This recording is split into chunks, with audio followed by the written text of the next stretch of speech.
तो दोस्तों स्वागत है आपका हमारे YouTube चैनल में।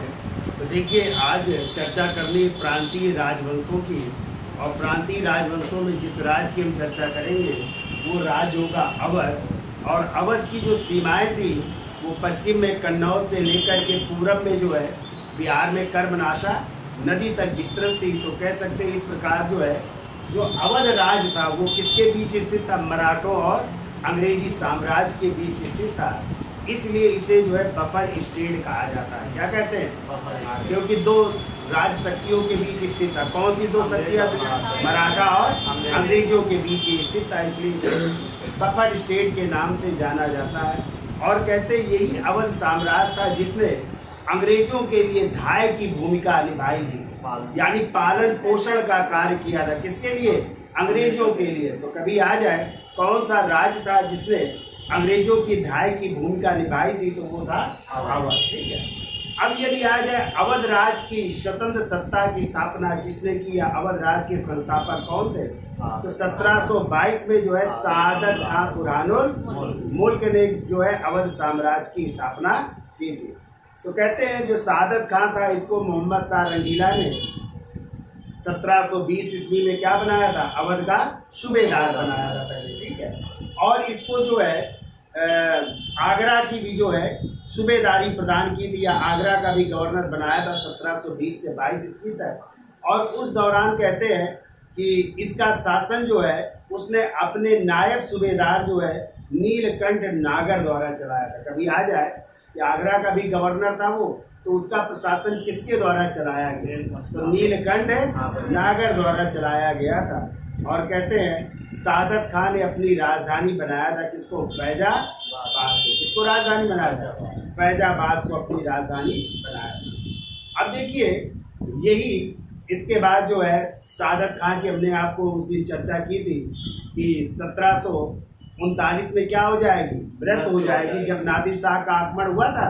और नादिर शाह ने जो है जब करनाल का युद्ध जीता था तो 50 लाख रुपए हर्जाने के रूप में देने का प्रस्ताव हुआ था कि उसने जो है निजामुल मुल्क ने कहा था ना 50 लाख दे दो वापस चले जाओ। तो कहते हैं नादिर शाह तैयार हो गया था, लेकिन इसी सादत खान ने कहा अरे तुम 50 लाख में मान गए, दिल्ली में यदि आक्रमण करोगे तो वहां से कितना मिलेगा? 20 करोड़, और नहीं मिलेगा तो हम तुम्हें देंगे। तो कहते बाद में जब उसको बुलाया गया नादिर शाह द्वारा तो उसने सोचा कहीं 20 करोड़ रुपए की मांग ही ना हो, तो उसने क्या कर ली थी? आत्महत्या कर ली थी।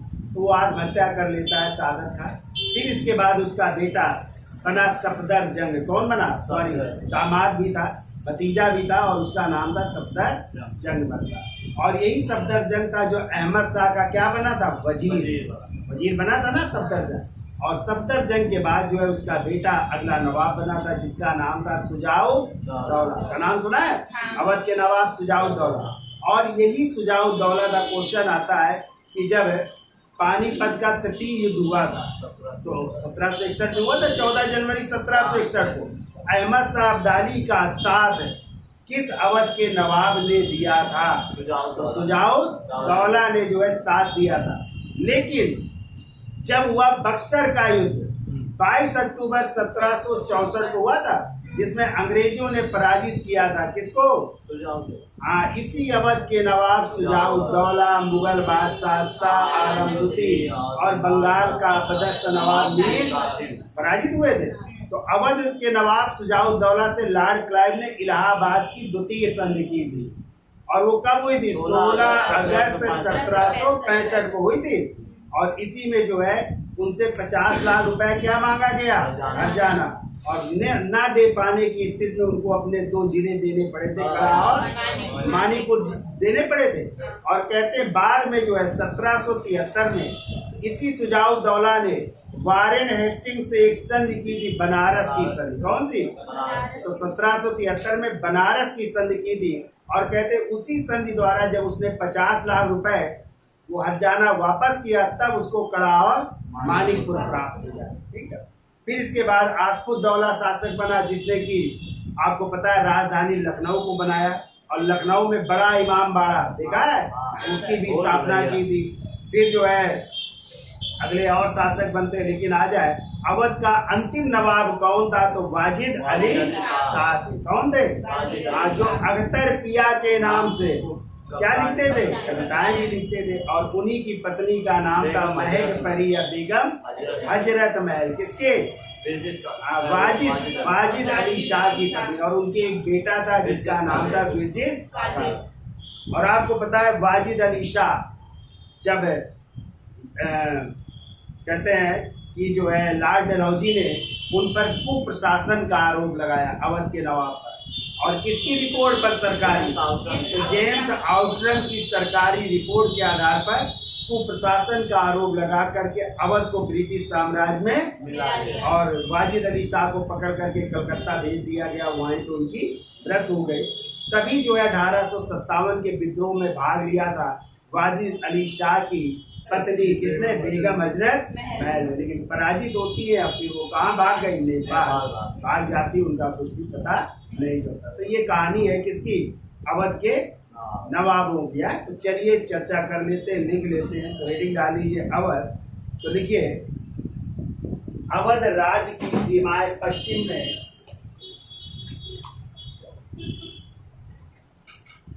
अवध राज्य की सीमाएं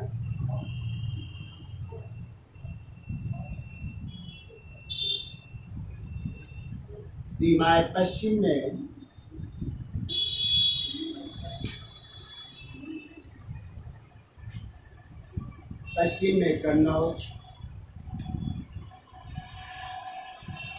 तथा पूर्व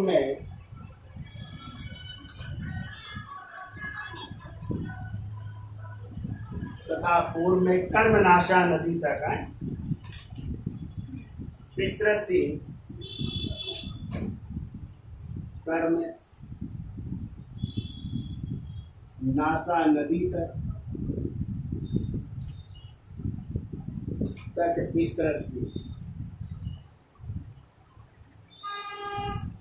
ठीक है। अतः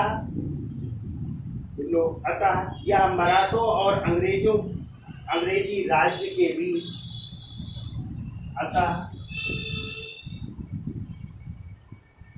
यह मराठों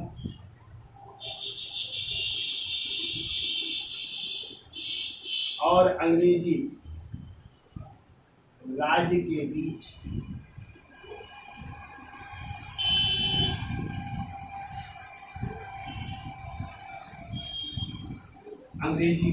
बीच क्या था? ये बीच बफर स्टेट के रूप में स्थित था। अंग्रेजी राज्य के बीच बफर स्टेट के रूप में स्थित था।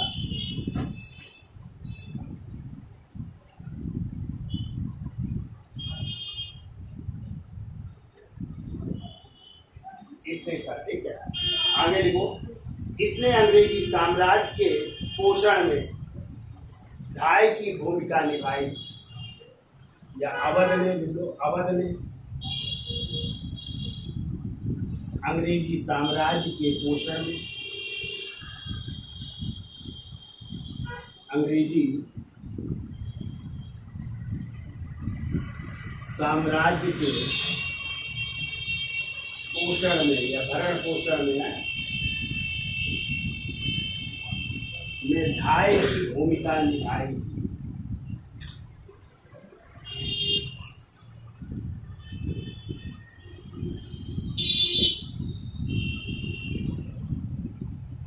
धाय की भूमिका निभाई यानी पालन पोषण की भूमिका निभाई। ठीक है।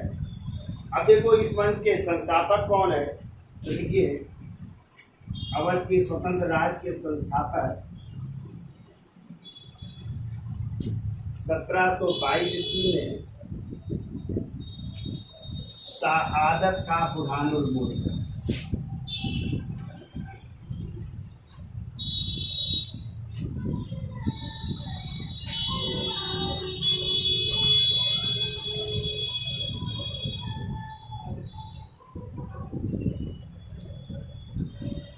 ये है संस्थापक है शहादत खां बुरहानुल मुल्क। ठीक है। और इन्होंने राजधानी किसको बनाई, तो लिख लो राजधानी। राजधानी बनाते हैं ये फैजाबाद, फैजाबाद को राजधानी बनाया। अब देखो इनको जो है, देखिए अगला पॉइंट 1720 ईस्वी में मोहम्मद शाह रंगीला ने, मोहम्मद शाह रंगीला ने शहादत खां को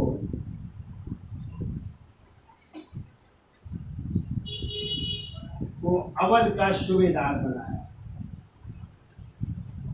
अवध का सूबेदार बनाया जा रहा है। 1720 में अवध का सूबेदार बना। फिर देखिए 1720 से लेकर के 22 ईस्वी तक, 22 ईस्वी तक यह आगरा का भी गवर्नर रहा है।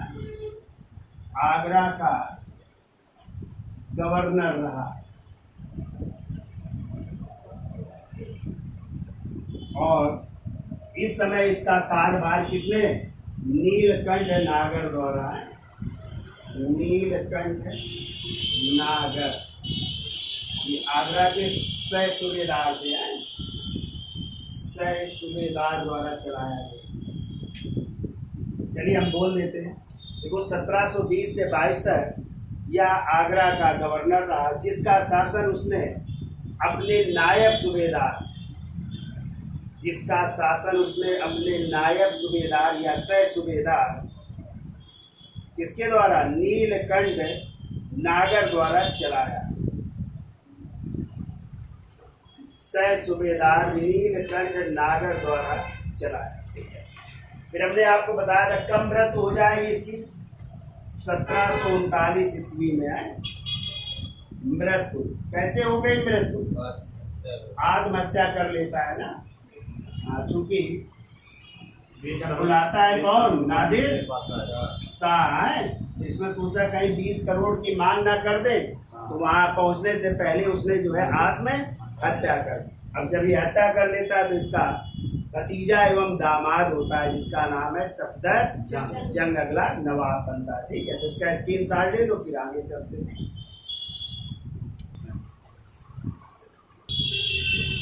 देखिए 1739 में जब शहादत खां की मृत्यु हो गई तो उसका भतीजा एवं दामाद, जिसका नाम है क्या, सफदर जंग, 1739 से 54 तक जो है अवध का जो है अगला नवाब बनता है। तो इसका देखिए मूल नाम क्या था, तो लिखिए अबुल मंसूर खां। मूल नाम लिखिए, मूल नाम अबुल मंसूर खां नाम है। और देखो ये देखो शहादत खां का भतीजा एवं दामाद था। भतीजा एवं दामाद था। ठीक है, फिर हमने आपको पढ़ाया था अहमद शाह ने इसे क्या बनाया था अपना, देखो मुगल बादशाह अहमद शाह ने इसे अपना वजीर बनाया, अपना वजीर भी बना रहे हैं। ठीक है, लेकिन इमादुल मुल्क ने जो है इसको हटा करके जो है स्वयं क्या बन गया था, वजीर बन गया था ना, गाजीउद्दीन इमादुल मुल्क बन गया था। ठीक है, देखो 1754 में इसकी मृत्यु हो जाती है। तो कहते हैं लखनवी जो तहजीब है उसका विकास इसी के समय हुआ था। नहीं, लखनऊ की जो तहजीब मानी जाती है गंगा यमुना तहजीब का विकास कहते हैं किसके समय हुआ था, सफदर जंग के समय हुआ था। अब जब इसकी मृत्यु हो गई 1754 में, तो अगला जो है नवाब बनता है इसका बेटा, और इसके बेटे का नाम है शुजाउद्दौला। ठीक है, तो हेडिंग डाल दीजिए शुजाउद्दौला।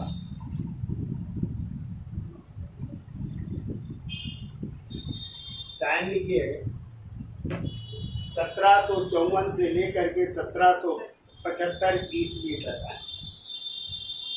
1775 ईस्वी। लिखिए पिता का नाम सफदरजंग।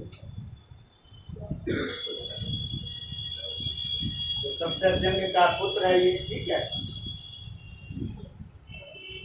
अब देखिए इसने किस युद्ध में जो है अहमद शाह अब्दाली का साथ दिया था?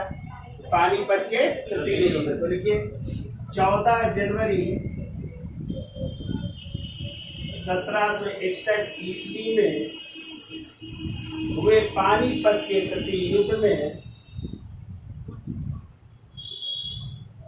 पानीपत के तृतीय युद्ध में इसने अहमद शाह अब्दाली का साथ दिया। अहमद शाह अब्दाली का साथ दिया था। किसके किसके बीच हुआ था पानीपत का युद्ध? मराठों और अहमद शाह अब्दाली, मराठों या अफगानों के बीच भी आता है, ठीक है। तो अहमद शाह अब्दाली की क्या हुई थी? विजय हुई थी। और इसी में विश्वास राव और सदाशिव राव मारे गए थे, जो बालाजी बाजी राव के बेटे थे और एक भाई था, ठीक है। और इसी में जो मराठों की तोपखाने का नेतृत्व कर रहा था इब्राहिम गाजी, वो भी मारा गया था, ठीक है। चलिए अगला लिखिए। देखो 22 अक्टूबर 1764 ईस्वी में बक्सर का युद्ध हुआ था। तो देखो बक्सर के युद्ध में, बक्सर के युद्ध में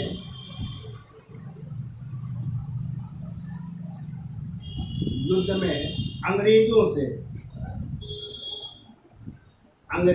से और अंग्रेजी सेना का नेतृत्व किया था मेजर हेक्टर मुनरो ने किया था ना। अंग्रेजों से शुजाउद्दौला, 3 लोग पराजित हुए थे ना, प्लस मुगल बादशाह शाह आलम द्वितीय और बंगाल के प्लस बंगाल का पदस्थ नवाब मीर कासिम पराजित हुए। और पराजित होने के बाद जो है लॉर्ड क्लाइव इंग्लैंड से वापस आते हैं और शुजाउद्दौला से एक संधि करते हैं, इलाहाबाद की द्वितीय संधि। कब हो रही है? 16 अगस्त 1765 को है। तो इलाहाबाद की द्वितीय संधि में किसने किसने हस्ताक्षर किए? तो लॉर्ड क्लाइव और अवध के नवाब शुजाउद्दौला ने। तो शुजाउद्दौला को जो है हर्जाने के रूप में कितने लाख रुपए? 50 लाख रुपए देना था। ना दे पाने की स्थिति में कौन से जिले देने पड़े? बड़ा और मानीपुर। और वही जिले लेकर के अंग्रेजों ने किसको दे दिए थे? मुगल बादशाह शाह आलम। चूंकि शाह आलम द्वितीय से इलाहाबाद की प्रथम संधि हुई थी 12 अगस्त 1700, और उसमें जो है अंग्रेजों ने मुगल बादशाह से बंगाल, बिहार, उड़ीसा की क्या प्राप्त की थी?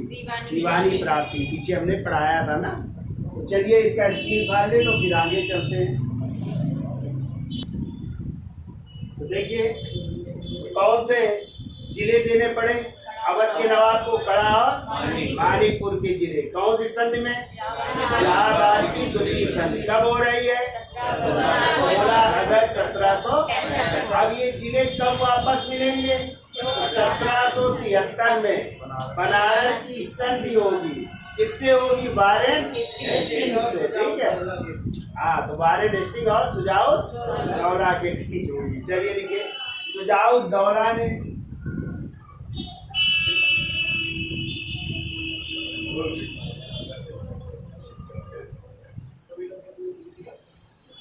शुजाउद्दौला ने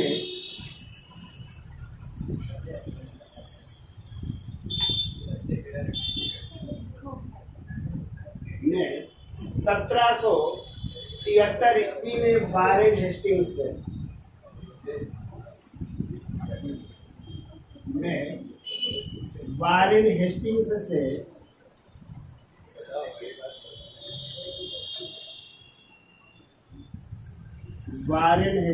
से कौन सी संधि? देखो, बनारस की संधि की, बनारस की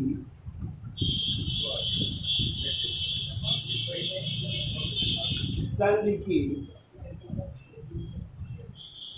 और क्या प्राप्त कर लिया? अरे वो 50 लाख रुपए देकर कड़ा और मानिकपुर प्राप्त कर लिया। 50 लाख रुपए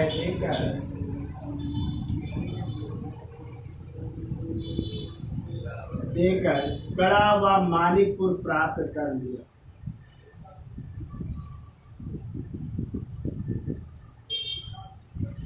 कड़ा व मानिकपुर प्राप्त कर लिया।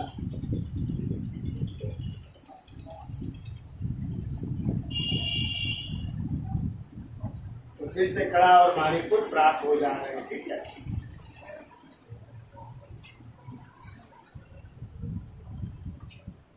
फिर वो 1774 ईस्वी में शुजाउद्दौला ने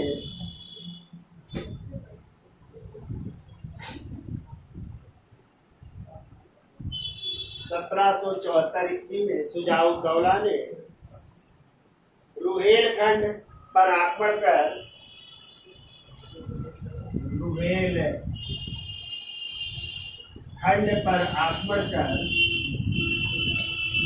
रुहेलखंड किसे कहते हैं? बरेली का इलाका है। रुहेलखंड पर आक्रमण कर मीरनपुर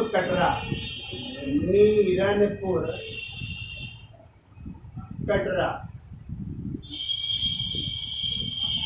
नामक स्थान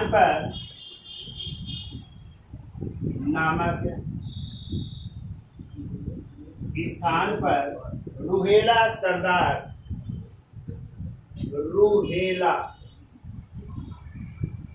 सरदार हाफिज रहमत खां को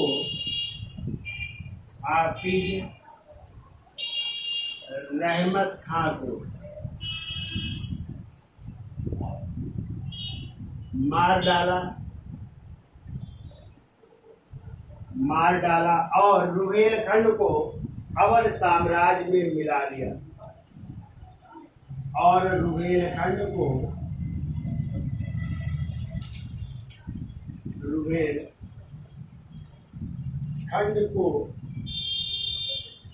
अवध साम्राज्य में मिला लिया।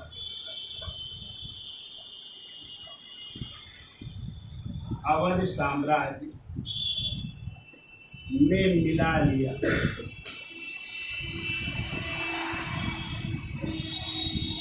तो ये कहानी है अवध के नवाब शुजाउद्दौला की, ठीक है। अब इसके बाद जो है अगला शासक बन रहा है आसफुद्दौला, जो अपनी राजधानी फैजाबाद से क्या बनाएगा? लखनऊ बनाएगा। और इसी ने जो है बड़ा इमाम बाड़ा की भी स्थापना की थी। तो चलिए इसका स्क्रीनशॉट ले लो, फिर आगे चलते हैं। तो देखिए, शुजाउद्दौला के बाद जो है अवध का अगला नवाब बनता है आसफुद्दौला। 1775 से 1797 इसका टाइम है, ठीक है। अब देखो, इसने अपनी राजधानी जो है, राजधानी लिखिए, फैजाबाद से अपनी राजधानी किसको बनाया? लखनऊ को बनाया, ठीक है। तो राजधानी बन रही है लखनऊ। और इसी ने जो है एक संधि की 1775 में फैजाबाद की संधि है, लिख लो। 1775 में एक संधि हो रही है फैजाबाद की संधि। और ये संधि किसके किसके बीच हो रही है? तो एक तरफ वारेन हेस्टिंग्स है,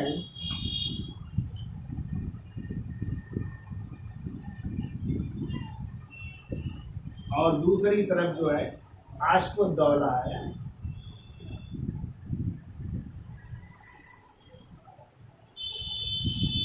तो ये संधि हो रही फैजाबाद की संधि। इसमें क्या बातें हुई, संधि में क्या क्या शर्तें हुई, तो लिखिए। पहली शर्त लिखिए, देखो, बनारस में अंग्रेजी सर्वोच्चता स्थापित की गई। देखो, बनारस में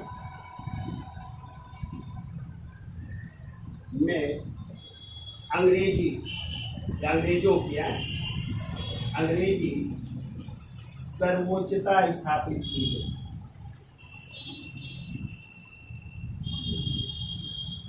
अंग्रेजी सर्वोच्चता स्थापित की गई। और दूसरी संधि में बात हुई थी कि वारेन हेस्टिंग्स ने गारंटी ली थी कि अवध की जो बेगमें हैं उनकी संपत्ति की सुरक्षा की भी गारंटी ली थी कि उनकी संपत्ति को कोई भी नहीं शामिल किया जाएगा अंग्रेजी साम्राज्य में। लेकिन आगे चल करके उन्होंने जो है उनकी संपत्ति को जो है अंग्रेजी साम्राज्य में मिला दिया था जॉन मिल्टन द्वारा। ठीक है, तो लिखिए, पहले तो संधि लिख लो। लिखो, अंग्रेजों ने अवध की बेगमों की संपत्ति, अंग्रेजों ने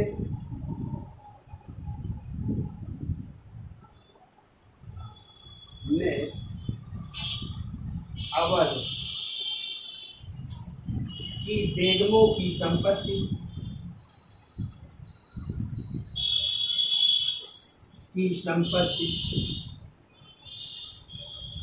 की सुरक्षा की गारंटी ली। सुरक्षा की गारंटी ली कि उनकी संपत्ति को नहीं मिलाया जाएगा। लेकिन आगे चल करके लिख लो, परंतु 1781 ईस्वी में हेस्टिंग्स ने, परंतु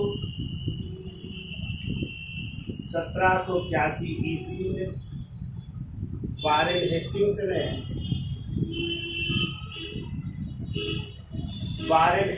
ने जॉन मिडल्टन को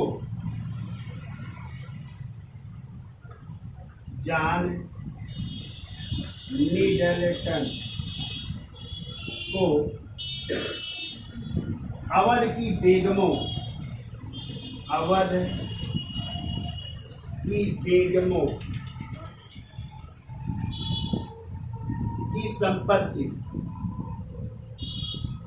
बेगमों की संपत्ति वसूलने का आदेश दिया। बेगमों की संपत्ति वसूलने का आदेश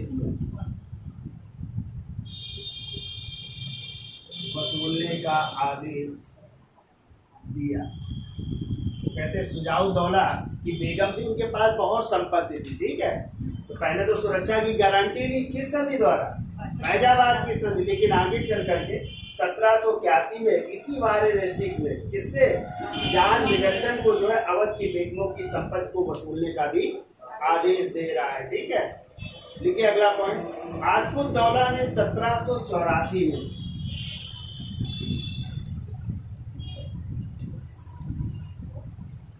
दौला ने 1784 ईस्वी में मुहर्रम मनाने के लिए, मुहर्रम का त्योहार मनाते हैं ना, तो देखिए मुहर्रम मनाने के लिए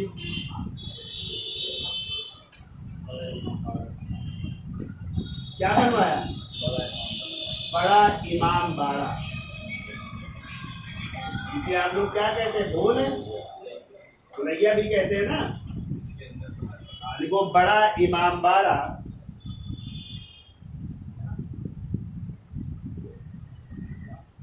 बनवाया जिसमें स्तंभों का प्रयोग नहीं है। बड़ा इमाम बाड़ा कहाँ पे बनवाया, लखनऊ में है, याद रखना। बड़ा इमाम बाड़ा लखनऊ में बनवाया जिसमें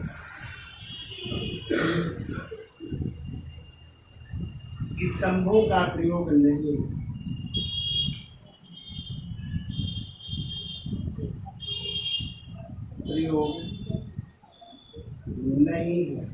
तो ये बड़ा इमाम बाड़ा बनवा रहे हैं आसफुद्दौला। कब बनवा रहे हैं? 1784 में। किस लिए बना रहे हैं? मुहर्रम मनाने के लिए। कहाँ पे बना रहे हैं? लखनऊ में बना रहे हैं। ठीक है। अब देखिए आसफुद्दौला के बाद क्रमशः कई शासक हुए, नाम मात्र के शासक हैं, उनकी चर्चा कर लेते हैं। इसका स्क्रीनशॉट ले लो, फिर आगे चलते हैं। तो देखिए आसफुद्दौला के बाद जो है क्रमशः कई शासक थोड़े थोड़े समय के लिए बनते हैं।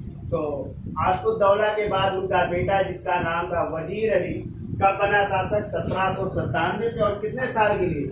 1 साल के लिए रहता है। ठीक है। फिर वजीर अली के बाद जो है उसके चाचा, यानी वजीर अली के चाचा थे और आसफुद्दौला के भाई थे। ठीक है। जिनका नाम था सादत अली खां, जो कब बने? 1798 से 1814 ईस्वी तक ये शासक बनते। तो इनके बारे में लिख लो। देखो ये है वजीर अली के चाचा, वजीर अली के चाचा व आशफ उद्दौला के, आशफ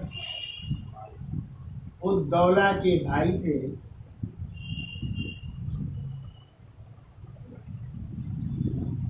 आशफ दौला के भाई। और इन्होंने ही जो है 1801 में लॉर्ड वेले जली से क्या की? सहायक संधि की। जबकि क्वेश्चन आता है लॉर्ड वेले जली की सहायक संधि स्वीकार करने वाला पहला राज्य कौन था या पहले शासक कौन थे? तो हैदराबाद के निजाम 1798 में। ठीक है। और इन्होंने कब स्वीकार की? 1801 में। ठीक है। किसकी सहायक संधि? लॉर्ड वेले जली की सहायक संधि। ठीक है। तो लिखिए अगला पॉइंट लिखिए। देखो सादत अली खान ने 1801 ईस्वी में,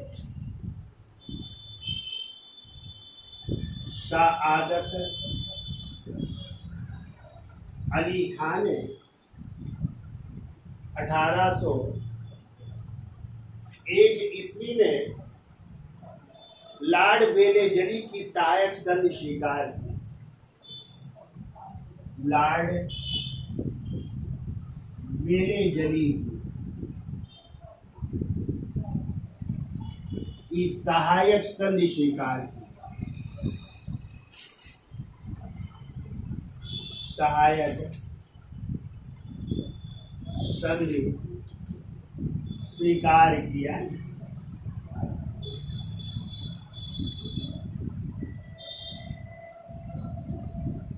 तो सहायक संधि हो रही सादत अली खां से कब? 1801 ईस्वी में। ठीक है।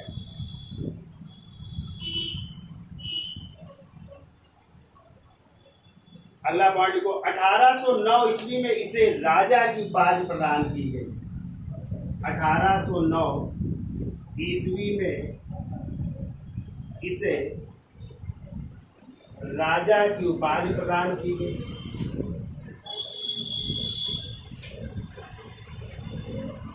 राजा की उपाधि प्रदान की गई। राजा की भी उपाधि दी जा रही। और इसने क्या किया? इलाहाबाद को, ठीक है, किसको दे दिया? अंग्रेजों को दे दिया। लिखो आगे। और इसने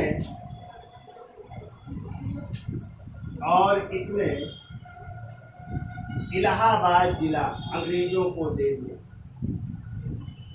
इलाहाबाद जिला अंग्रेजों को दे दिया।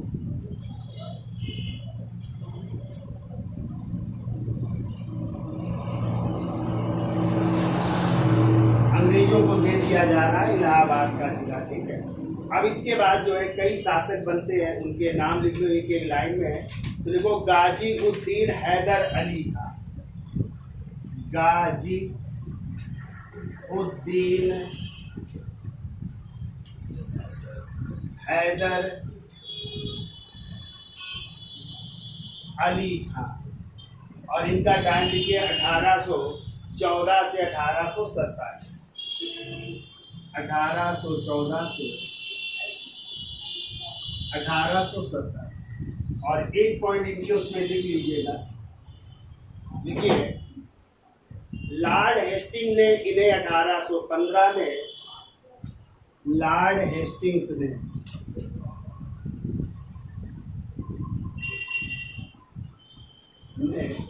1815 ईस्वी में इसे बादशाह की उपाधि प्रदान बादशाह की उपाधि प्रदान की जा रही है। बादशाह की उपाधि प्रदान, तो बादशाह की उपाधि दी जा रही किसको? गाजी उद्दीन हैदर अली। ठीक है। फिर इसके बाद बना देखो नसीरुद्दीन हैदर। नसीरुद्दीन हैदर अगले नवाब बनते हैं और इनका टाइम है 1827 से 1837। 1827 से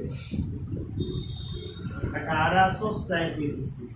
कोई ज़्यादा जानकारी नहीं मिलती है, बस लिख लो केवल नसीरुद्दीन हैदर। फिर लिखो मोहम्मद अली। मोहम्मद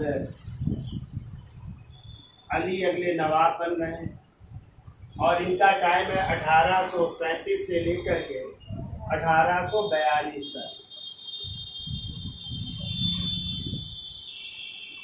1837 से 1842 ईस्वी तक। ठीक है। और लिख लो इन्होंने देखो 1838 ईस्वी में लखनऊ में छोटा इमाम बाड़ा बनवाया था। तो बड़ा इमाम बाड़ा आसफुद्दौला ने और आज है छोटा इमाम बाड़ा किसने बनवाया? तो आपको याद रखना है मोहम्मद अली ने छोटा इमाम बाड़ा बनवाया। छोटा इमाम बाड़ा बनवा रहे मोहम्मद अली। ठीक है। फिर इसके बाद अगले शासक बने अमजद अली। अमजद अली बन रहे हैं और इनका टाइम है 1842 से 1847 तक है।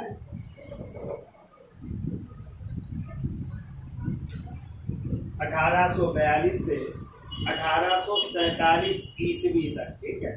और इसके बाद जो है बनेंगे कौन? वाजिद अली शाह, जो 1847 से 1856 तक रहे। ठीक है। इसका स्क्रीनशॉट ले लो और फिर हेडिंग डाल लीजिए वाजिद अली शाह। तो देखिए अवध के अंतिम नवाब है वाजिद अली शाह और वाजिद अली शाह किस नाम से कविताएं लिखते थे? अख्तर पिया के नाम से। तो ये पहला पॉइंट देखो अवध के अंतिम नवाब, अवध के अंतिम नवाब वाजिद अली शाह थे।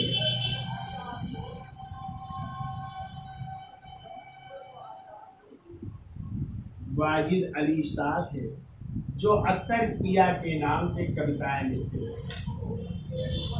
जो अख्तर पिया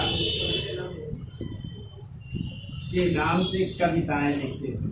तो ये कई बार आया है कि अख्तर पिया के नाम से कौन कविताएं लिखता था। ठीक है। अब इनकी पत्नी का नाम था महक परी है। महक परी और इन्हीं को कहते हैं बेगम हजरत बेगम हजरत महल। इनके पुत्र का नाम था विरजिस कादिर। पुत्र लिख लीजिए विरजिस कादिर। विरजिस कादिर है। तो ये पुत्र थे। ठीक है। अब देखिए अवध को मिला लिया जा रहा है लॉर्ड डलहौजी द्वारा किस रिपोर्ट के आधार पर? जेम्स आउटरम की सरकारी रिपोर्ट के आधार पर। ठीक है। तो देखो जेम्स आउटरम, जेम्स आउटरम की सरकारी रिपोर्ट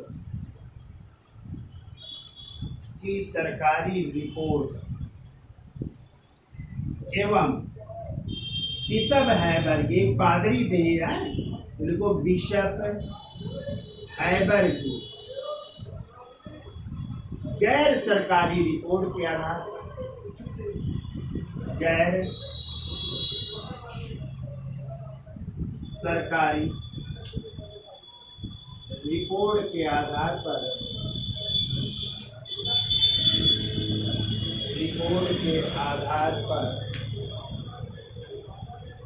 अवध को कुप्रशासन का आरोप लगाकर, अवध को कुप्रशासन का आरोप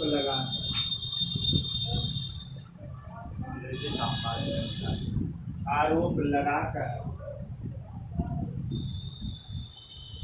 ब्रिटिश साम्राज्य में मिला दिया,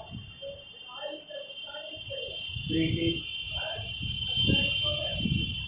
साम्राज्य में मिला लिया गया। तो आप लोगों ने पढ़ा है ना लॉर्ड डलहौजी की हड़प नीति। तो हड़प नीति द्वारा कौन सा राज्य हड़पा गया था पहले? सतारा, बिशम्बर, उज्जैन, बघार, झांसी, उदयपुर और नागपुर। और जबकि लॉर्ड डलहौजी ने कुप्रशासन का आरोप लगाकर किसको? अवध को ब्रिटिश साम्राज्य में मिला लिया। किसकी सरकारी रिपोर्ट? और किसकी गैर सरकारी? बिशप हैबर की गैर सरकारी रिपोर्ट के आधार पर जो है 13 फरवरी 1856 को लिख लो है, कब मिलाया गया? बिल्कुल 13 फरवरी 1856 को ब्रिटिश साम्राज्य में मिला लिया गया। ठीक है। और वाजिद अली शाह को कलकत्ता में नजरबंद कर दिया गया। और वाजिद अली शाह को कलकत्ता में नजरबंद कर दिया गया। और यहीं पे इनकी मृत्यु हो जाती है। ठीक है, नजरबंद कर दिया गया।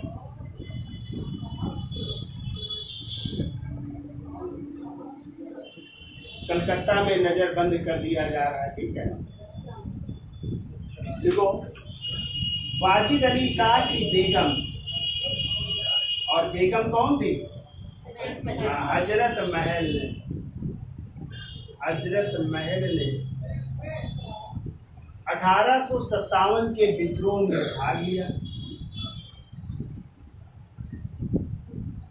1857 के विद्रोह में भाग लिया और पराजित होने के बाद कहाँ भाग गई? नेपाल। पराजित होने के बाद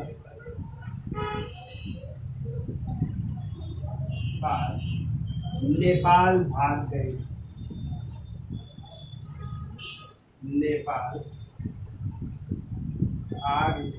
कहते हैं 1857 में उन्हीं लोगों ने भाग लिया था जिनका कुछ ना कुछ गया। चाहे वो झांसी की रानी लक्ष्मीबाई हो, उनका भी झांसी प्रदेश को क्या कर लिया गया था? हिला लिया गया था ना ब्रिटिश साम्राज्य।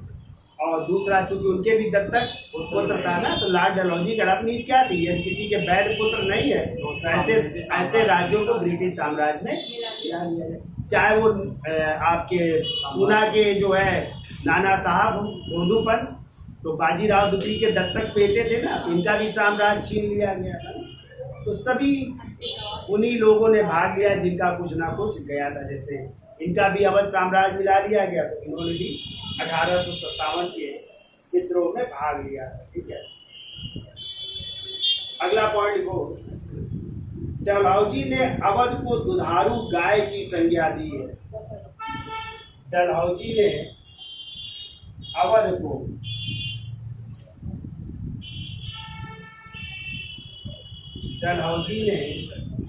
को दुधारू गाय की संज्ञा दी है।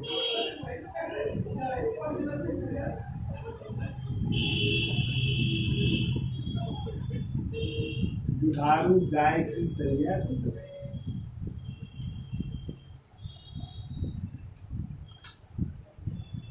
दुधारू गाय की संज्ञा दी है। लिखो वाजिद अली शाह की नज्म लिख लो, एक लिखो वाजिद अली शाह की प्रसिद्ध नज्म। देखो दरो दीवार पर हसरत की नजर करते हैं, दरो दीवार पर हसरत से नजर करते हैं, रुखसत ए अहले वतन हम तो सफर करते हैं। दरो दीवार पे हसरत से नजर करते हैं, रुखसत ए अहले वतन हम तो सफर करते हैं, हम तो सफर करते हैं। ये वाजिद अली शाह की नज्म है, ठीक है। तो इस तरह आपका जो है अवध साम्राज्य समाप्त होता है। इसके बाद हम चर्चा करेंगे हैदराबाद साम्राज्य की। तो हेडिंग डाल लीजिए हैदराबाद, और आज के लिए इतना रखते हैं। धन्यवाद।